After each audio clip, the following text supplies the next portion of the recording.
cause that be natural. Lady I ain't D. looking tacky. I keep my game tactful. Yo. Yeah, I'm so nappy. M.O.B. Cause that be natural. The infamous. I ain't looking tacky cause I keep my game tactful. I'm so pretty, I'm so fat, boo. I'm so natural, it's like it's a taboo. I'm so filthy, got the tattoo stuck in these bitches like I own ragu. On my business with my platoon, getting these minutes like I'm a typhoon. Down the jersey on that cartoon and I'm still on top.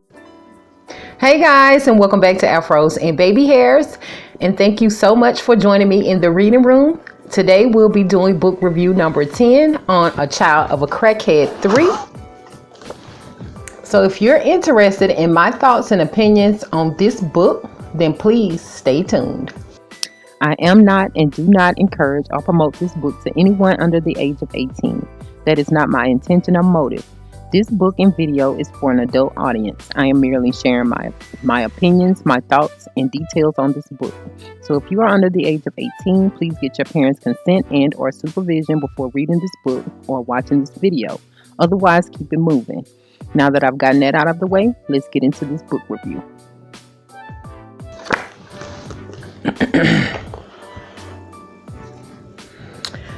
All right, so I want to start off by basically reading the back of the book, and it says, with Mike in a coma, the doctors say he may never awaken again. Envy blames herself for Mike's state of condition, but she had no choice. Michael Jr. wants to put the past behind him and act as if none of this chaos in his life ever happened. He yearns for a regular, normal life. How could that ever happen when the devil, in the form of black ice, is lurking around every corner and within every shadow, waiting for an opportunity to strike? Rachel has seen the future to come in her dreams as a sign from God and tries to warn Michael Jr. and Envy. Will they heed to Rachel's warning in time or slide into the danger that is black ice? Now that I've read the back of the book, I want to go in and let you know a few things about, what I discovered upon reading this book. So first of all, there are a few new characters. You have Ali and Muhammad. These are African men who provide black ice with the hyenas. You have Lawana, an older woman that was kidnapped by Black Ice's crew. Then you have Tanya, Pebbles, and LaShondra. All of these girls are friends, and they were kidnapped, by Black Ice's men as well. You have Tommy, who is Detective Roy Jr.'s partner. You have Angela. She is a new counselor at the community center hired by Tony.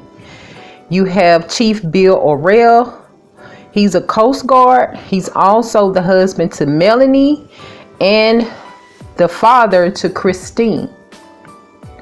And of course, Tony is Michael's assistant at the community center. I want to start, letting you know what went on in this particular book.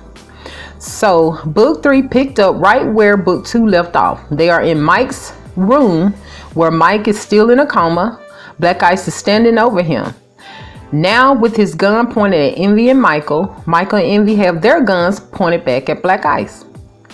They ended up not shooting at one another because Black Ice reminded them of the equipment in the hospital that could possibly cause an explosion, killing innocent people, including little Mike. Michael threw his blade at Black Ice and missed, so did Envy. But this was after Black Ice and Michael exchanged some wordplay with one another. Cousin Janet ends up busting her gun in an attempt to kill Michael and Mike, both sons of Black Ice. But she soon discovered that Black Ice was in the room when he pushed her shotgun upward so that she missed her shot at little Mike. However, she ends up shooting into the ceiling and then shoots at Black Ice, who has now jumped out of the hospital room windows 3 stories up. This shooting sets the hospital in panic. Alarms have gone off and police are on the way. Cousin Janet jumps out of the window after Black Ice, who is now long gone. However, Cousin Janet is still blasting and running. So the cops assume that she is the only crazed shooter on the scene. So they go after her. Black Ice has been doing business with an African named Mohammed. He gets baby hyenas from Africa through Mohammed. So, however, on this transaction, Mohammed decided to bring his arrogant friend to help him with this large shipment.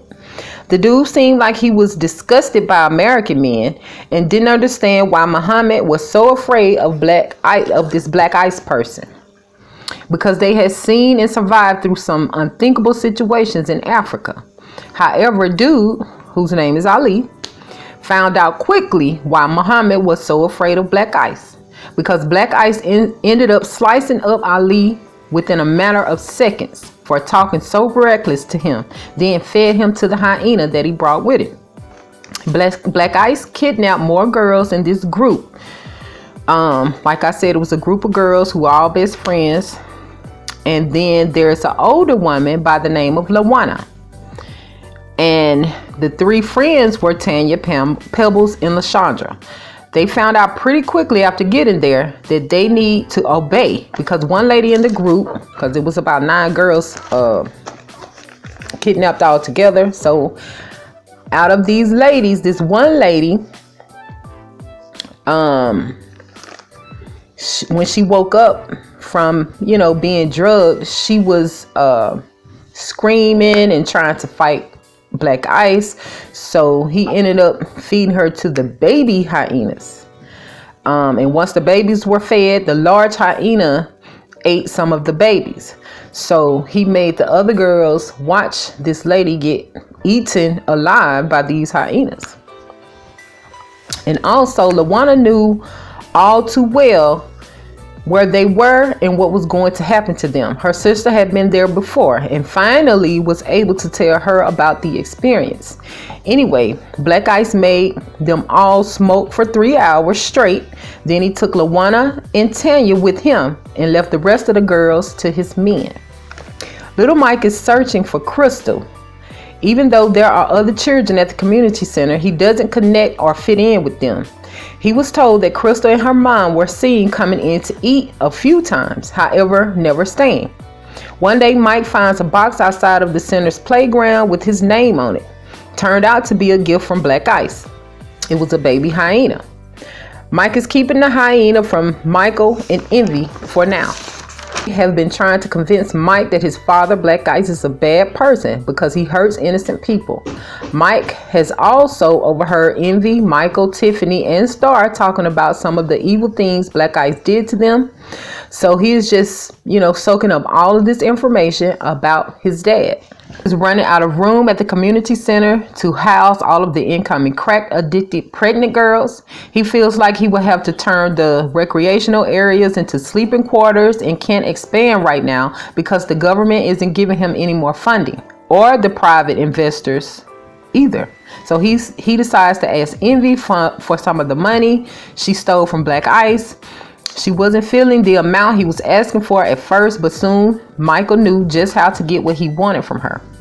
FYI, Envy, Star, and Tiffany are all working at the center as counselors, all pregnant, and all with firsthand experience of being addicted to crack and recovering from the addiction. So I wanted to throw that in there. They did start back working at the community center. Black Ice has definitely turned Lawana and Tanya into his personal sex slaves. He has been making them smoke crack, sex him, then beat them for 2 months now. Lawana tries to protect Tanya at times because she feels Black Ice is eventually going to kill her between the rough sex escapades and the beatings. Next, Ice leaves the warehouse for a few days to go re-up on steroids. While he is gone, they find out who the woman is that's working for him. And of course, it's Stars and Tiffany's friend Yasmin. She decides to show Tanya and Lawana around the warehouse so that they will understand that they are privileged and are living like queens compared to the other girls that are there. She took them to a large room where women of all different races and ages were chained up, being constantly raped by Black Ice's men. Then in between the rapings, they had crack always available for them to help take them out of their misery.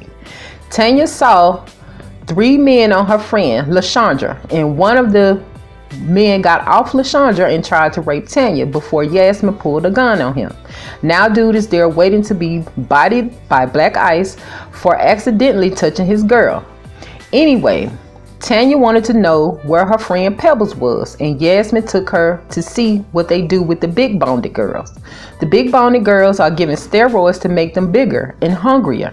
Being that they never exercise while taking steroids, they just get bigger and crave food like a drug. So after they have fattened them up, they are then fed to the hyenas because that is the only way to get steroids into the hyenas. Anyway, Tanya ended up seeing Pebbles get eaten by the hyenas. Envy is upset because she is tired of the other girls living with her and Michael. She has been really moody and mean lately and tells Michael her concerns. She feels like her child may end up being like Black Ice as well. Mike is having a hard time trying to feed the baby hyena his dad gave him. He started off letting it suck his blood, but that only lasted so long. Eventually, Mike ended up stealing the trophy house key from Michael's key ring, then sneaking away from the center to go have his own key made. When he left the warehouse or the hardware shop, he jumped on a bus headed to the trophy house so that he could find the baby hyena some food. He didn't realize that Detective Roy's partner, Tommy, was on the bus too, keeping an eye on him, while Detective Roy stayed and staked out in front of the community center. Either way, Detective Roy ended up being Little Mike's hyena's dinner for the next few days. Pointer, Black Ice was in the trenches with his right-hand man, Taiwan. They saw Mike enter the trophy house, and Black Ice knew what was in the book bag Little Mike had on his back. They also saw Detective Tommy go into the house behind Mike. However, Black Ice was not worried because the hyena that he gave to Mike is the offspring of Death. Death is Black Ice's steroided up hyena. So when he saw Mike leave the house with no sign of Tommy, he already knew what went down. Black Ice ends up breaking into the chief of the Coast Guard's house, Chief Bill Arrell. He started off raping Melanie, Chief Arrell's wife. But then the rape turned into pleasure for her. Bill was knocked out upon entering by Black Ice's right hand, Taiwan. But once he came to,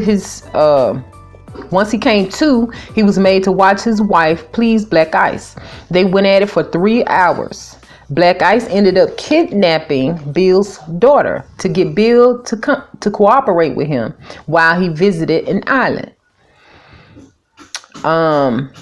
I'm thinking this island is where, Black Ice is getting his steroids from. Black Ice and his men end up attacking a military base in their laboratory. Envy has some spotting after a rough night with Michael. She was wilding out. However, he was trying to get her to calm down. She was also making it clear once again that she was tired of the other girls in the home, especially after Michael had received a call late at night. Michael has begun teaching Mike kata karate and was shocked at how well Mike could knife throw. He also told Mike that their dad is a 10th degree black belt. Angela eased into Michael's office. He had been avoiding her since Tony hired her. She was attractive to Michael, and he knew he needed to stay away from her. But this particular day, she came in his office to see if she could be of any assistance. And as soon as Michael closed his eyes to gain his composure from being in her presence, she dropped 2 ecstasy pills in his water. When he opened his eyes, he gulped the water down because he was overheated. Soon thereafter, him and Angela were going at it. He didn't know what was wrone with him, and right before Angela was about to kill him, Envy walked in. She ended up stabbing Angela and then pulled out her gun. Next thing you know, Tone had Envy in a headlock, and Michael was sitting in his office chair, slumped over with his pants around his knees, discombobulated and drooling. Tony and Angela were victims of black ice. He had caused harm to their families. And Angela is actually J-Rock's sister. Remember, he cut J-Rock's tongue out and his eyes. Tony was actually Aaron, Lisa and Ace's son. He changed his name once he was older. He had to watch Black Ice murder his little brother Mark. He witnessed Black Ice slice off his baby brother's limbs and head, and also heard his mother being tortured in the other room that same night years ago. Either way, Envy ended up biting Tony and threw her gun to Michael. He shot Tony 2 or 3 times and then basically passed out afterwards due to this ecstasy in his system. Taiwan, Black Ice's right hand, is Smoke's cousin, and they have met up with Angela, Tony, and J-Rock to plan their attack on Black Ice. The plan is to attack him on the island he will be visiting soon. However, what Taiwan doesn't know is that Black Ice was in the trenches, parked in an old car, and watched Taiwan leave from his little meeting spot. Tony and Angela are actually lovers. Pointer, Michael is in the hospital. Black Ice came to visit. Even though he threatened him, he still kissed him on the forehead before he disappeared. Rachel came to visit as well and told him that he needed to prepare for the devil because Black Ice is coming for them all. Envy came in and had to refresh Michael's memory on what happened because he has been unconscious for 5 days. Later, military soldiers and Bill Orrell came in Michael's room trying to get him to cooperate with them so that they could get those machines back from Black Ice that he stole. Some top secret that isn't supposed to exist, of course. Michael refused and told Bill Orrell that he is a fool for trying to disguise himself, as well as a fool for letting Black Ice leave with his daughter. That night he kidnapped, the daughter and raped the mama. Black Ice ended up kidnapping Angela first because she drugged Michael. She had a gun on her at the time of the kidnapping, but it didn't do her any good. Black Ice twisted her wrist and made the gun fly out of her hand. He choked her and she kneed him in the balls, but this only made him turn her face into a punching bag. After he broke her nose, he dragged her to the van and tossed her inside with the other women. There she passed out. Black Ice brought Christine, Bill Orrell's daughter, there with the rest of his women. There the henchmen have been having their way with her. She lost count of how many men had raped her because she refused to smoke crack. Black Ice ended up getting a mask for her so that he could get the crack into her system. Meanwhile, 3 crackheads had given birth in the warehouse. 2 of the babies had died, but 1 was still alive. Taiwan was ordered to feed them all to the hyenas. However, he was told to feed the mothers as well as the newborns to the hyenas for lunch. However, he told Black Ice that he wasn't feeding the baby that lived to the hyenas. Black Ice ended up cutting off Taiwan's ear, then took the baby and fed it to the hyena himself. Tanya is falling in love with Black Ice, and Lawana and Tanya found out that they are both pregnant with twins of Black Ice. Black Ice gets started on Angela. First of all, she is hanging on the wall. She is constantly calling him a crackhead, so her tongue was the first to go. Then he cut out her eyes, then made an incision around her face and body. He ripped the skin from her face and ordered Tanya and Lawana to pull the remainder of the skin off of her body. He did shoot her up with cocaine.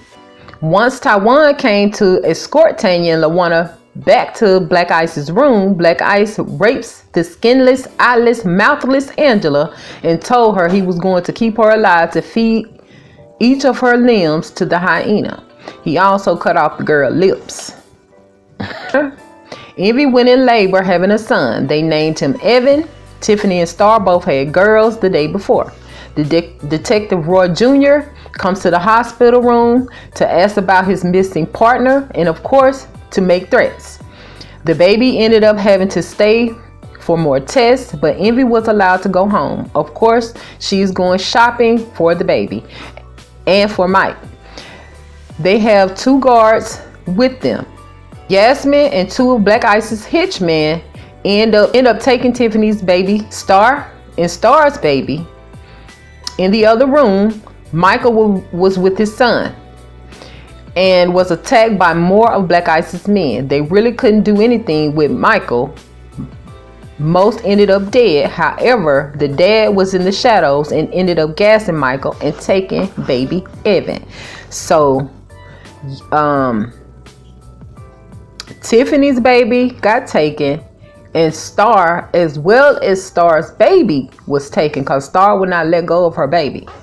So that's what I was trying to say, if y'all could, understand. While at a restaurant in between shopping, Envy finds out what Mike's been hiding in his book bag. So does her sister Kimma. Kimma is out shopping with them again. She tells Mike he has to get rid of that thing. He told her he would run away first because Taz, the baby hyena, is his best and only friend. After getting on to Mike, she gets a call from a nurse and learns that Star and the babies were kidnapped and that Michael was unconscious. She, her sister Kimma, and Mike head to the hospital. Envy and Kimma are talking about Black Ice on the way. Once they got to the hospital, Envy talked to the cops for a moment and then goes to a room where Tiffany and Michael are. Michael was still out, but Tiffany told her what happened. Kimma was getting frustrated because they were sitting there hugging and crying when she wanted revenge and her nephew back. Soon Michael woke up saying he knows how to get to his father.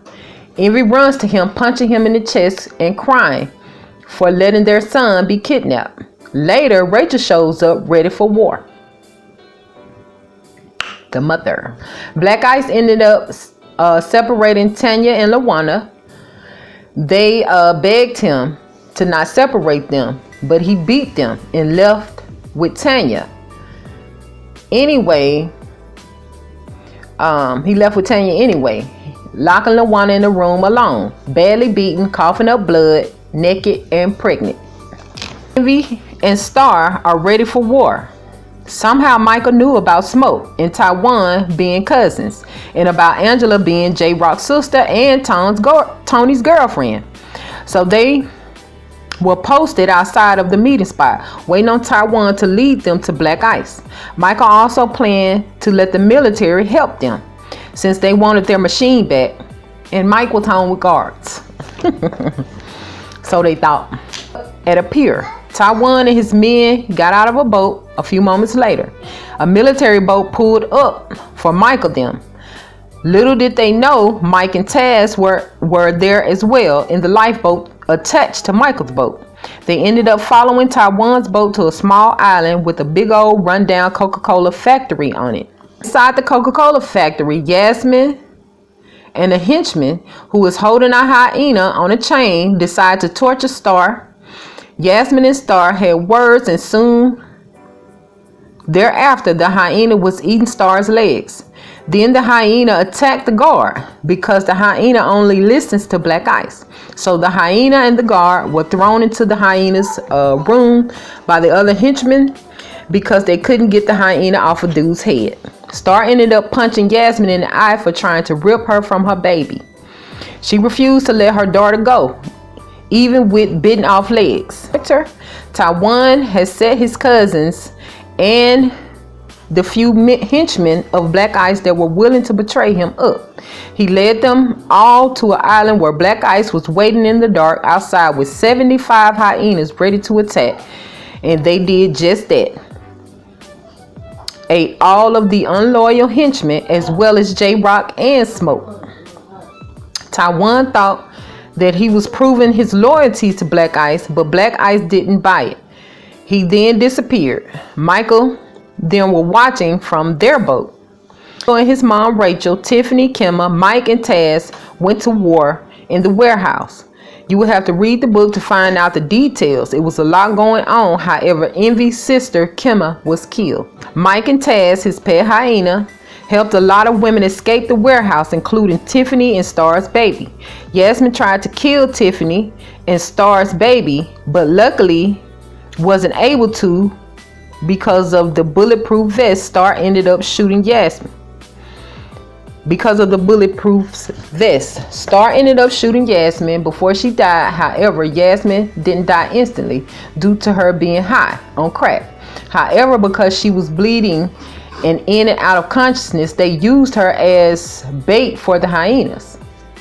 Envy finds and rescues LaWanna. I can't read my own handwriting, y'all. A mess. Envy finds and rescues LaWanna and finds out LaWanna has an advantage.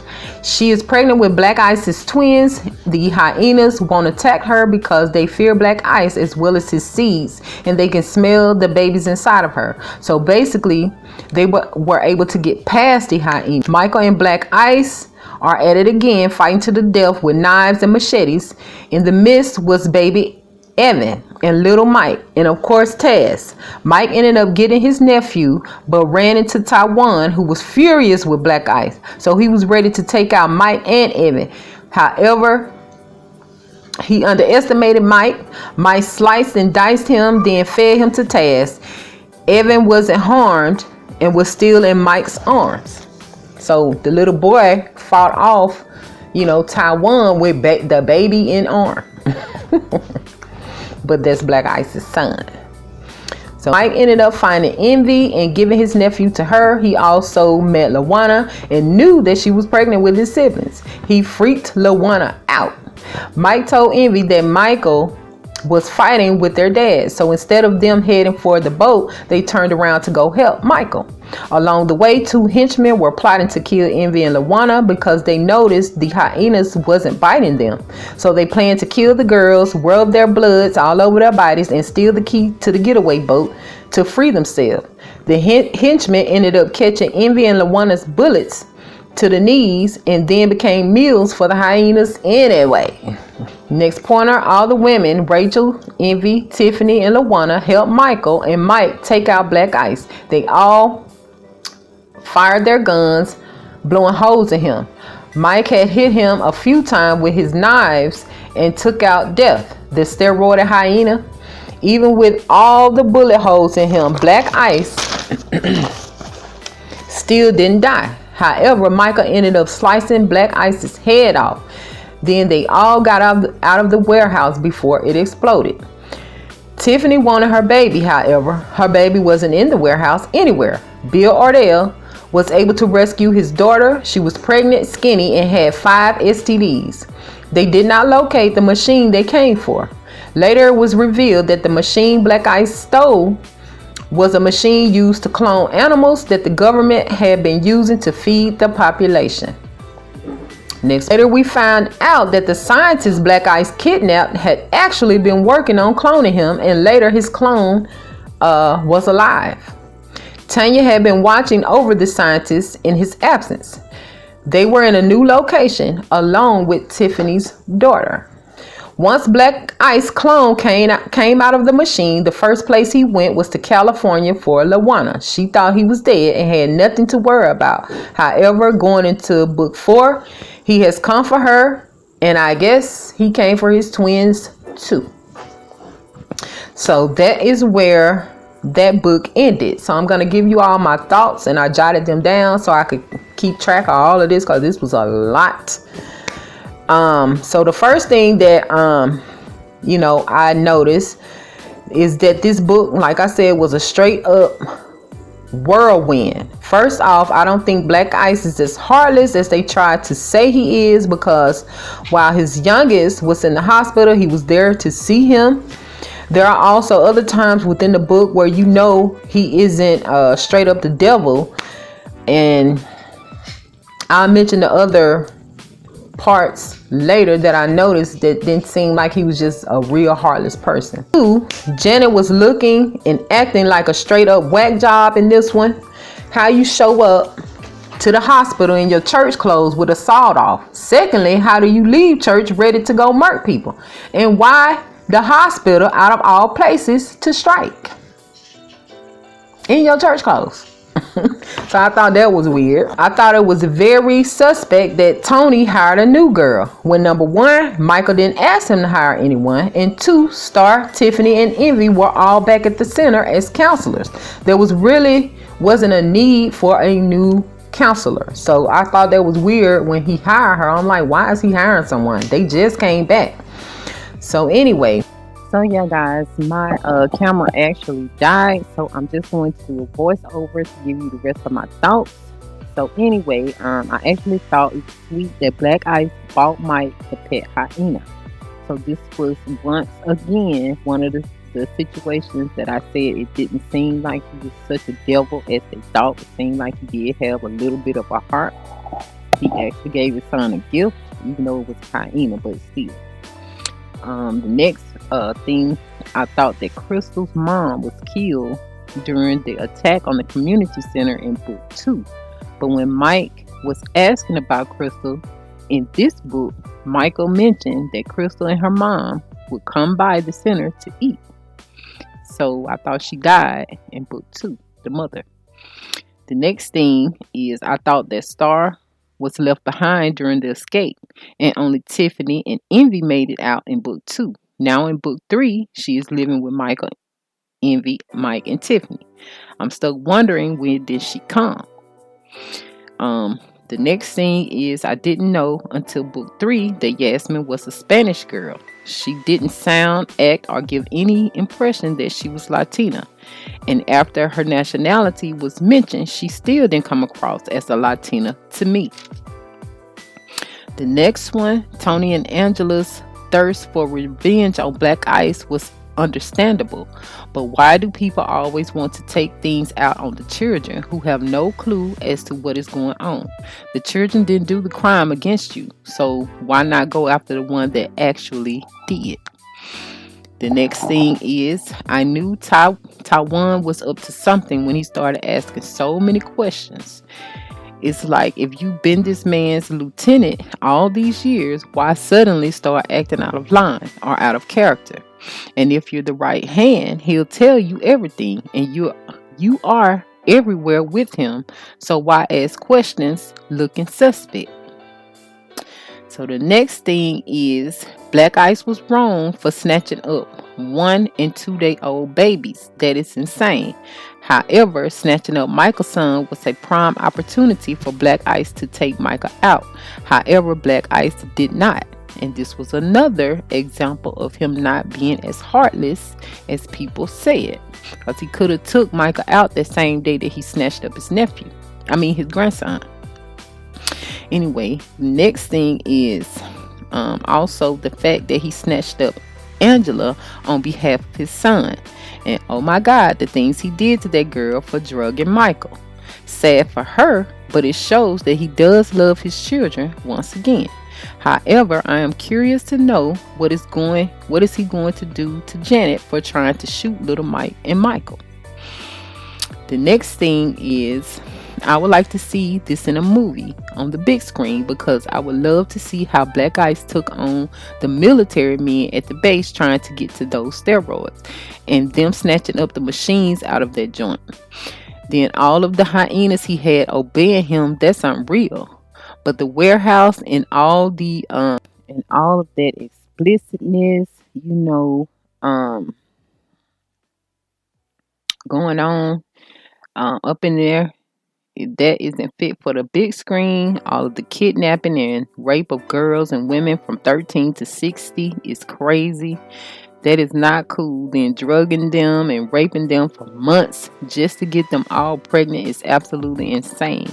So this could never be a movie. The gunplay in the escape scenes would have been good, and seeing Michael and Mike take on Black Ice would be good as well. But I love how the women stepped in and handled them. My next point is I'm glad Mike was able to pick a side because he had me worried. I'm glad the little boy chose the good instead of going in the footsteps of his father. I thought it was crazy that they found the white girl, Bill Ordell's daughter.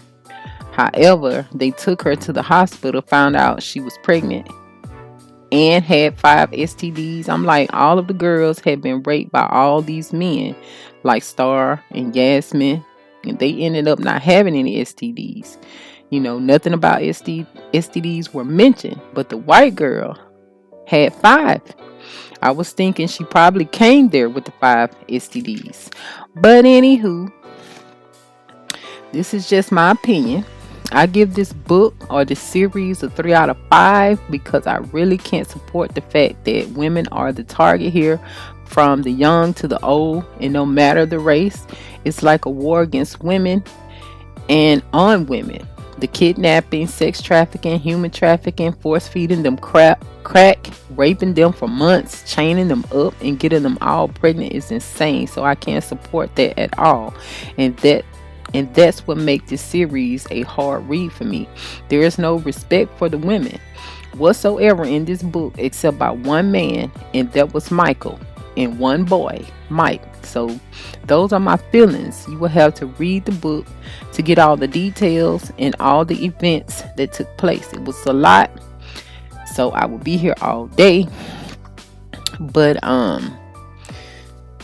it does make you open your eyes up, because you never know where you might end up or how you get there or how you might get there.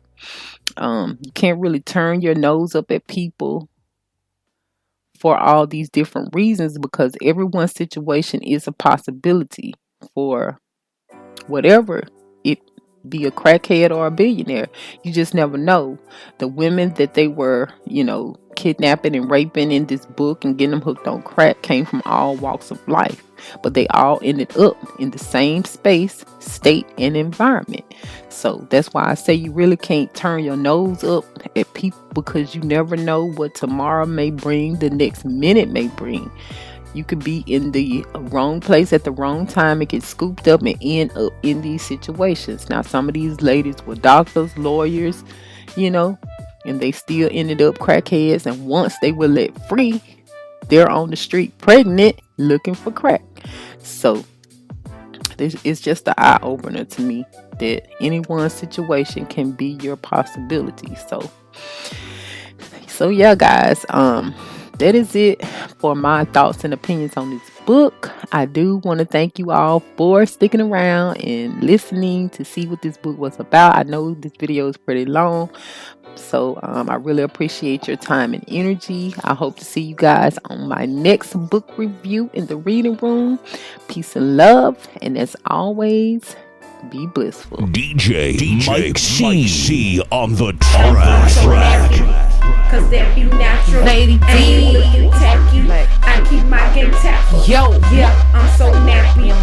Cause that be natural. The infamous. Ain't looking tacky. Cause I keep my game tactful. I'm so pretty, I'm so fabu, I'm so natural, it's like it's a taboo. I'm so filthy, got the tattoo, stuck in these business like I own ragu. On my business with my platoon, getting these business like I'm a typhoon. Y'all is jersey on that cartoon, and I'm sitting on top of these buffoons. I'm so nappy, I'm so nappy. All these dudes that wanna get at me, I'm so cultured and I'm happy. Jealous witches wanna come back me, cause I'm comfortable in my skin. End of the day, you lose, I win. I'm so comfortable in my ends. Don't care if I make or lose a few friends, and I look like $1 trillion. Lady, we won a lotto, cause in the Lord I trust. And